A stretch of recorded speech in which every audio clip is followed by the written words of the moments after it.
Simon, the bassist of Kadavar.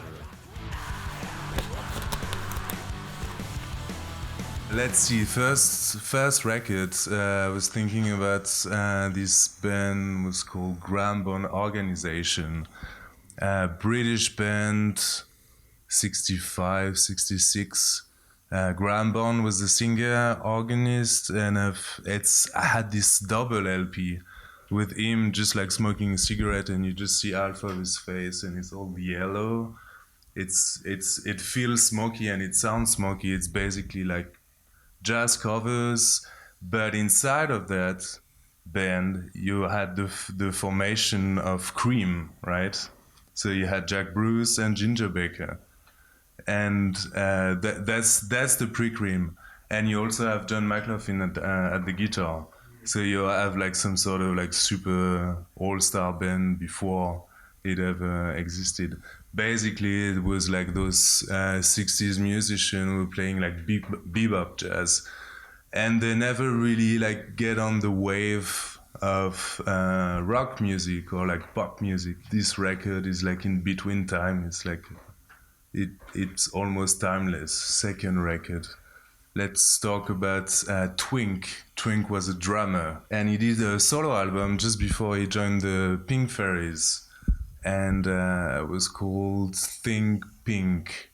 So it was just him in the woods with a girl on top of the cover, and this one I spin it over and over again. Third record. Second Hendrix album, I guess. It was recorded pretty much at the same time as the first one. So the second one is Bold as Love, right? And you have all those. It's probably like 4 months interval in the studio. They recorded it, and you see already this like pop psych evolution going a little more far out, of the standard of the time, and he has crazy long songs. He starts already like using a lot of backward tracks and triple fuzz and stuff like that. Yeah.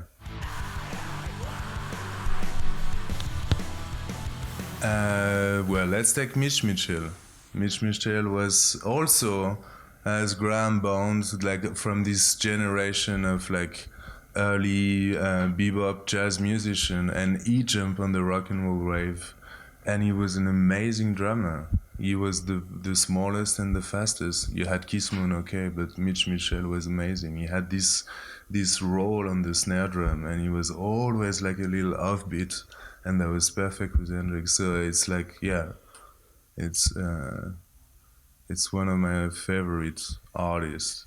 Coltrane was also a great inspiration, and all the musicians who gravitate around him, and like this.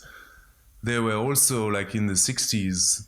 They arrived at one point where they were also stuck because they had their peak wave with the bebop, and it's just like there was no one really willing to buy their record or anything, and so they really went down in the early 60s. But they had to recycle themselves somehow and think further and try to make their music evolve, even though the audience was not really receptive. A lot of them moved to Europe because people wanted them there a little more. But yeah, Coltrane is also like a classic artist that I can refer to. Other artists, let's try to get something a little more recent. Yeah, there's this other album that I like to listen while I'm on tour. It's Fever Ray. It's an artist I think she's from Scandinavia, Swedish. And she released 2 albums. The last one was 2009. And it's a weird mix of electronic music and high-pitched voices. And it's for the bus. I started only like, when the bus start to roll, and it really takes you through the night. It's extremely catchy, and there's a lot of depth in the music, and it's mostly electronic music, something I don't listen to usually, but it has this dark spirit in it that I love. Yeah, Fever Ray.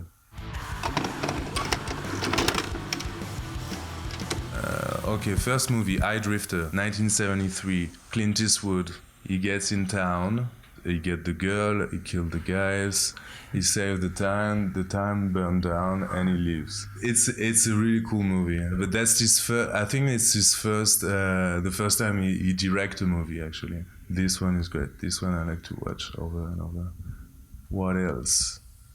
French Nouvelle Vague, maybe Godard. The one with Jean-Pierre Belmondo. How was it called? À bout de souffle.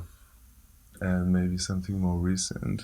I don't know. There Will Be Blood. Daniel Day-Lewis is amazing in this role. It's like really the struggle of someone who knows he's an asshole, right? Yeah. And he struggled with it till the end. You're just a bastard from a basket. I've got the scars that shot for red. I was once a reminder of death. It's now an affirmation of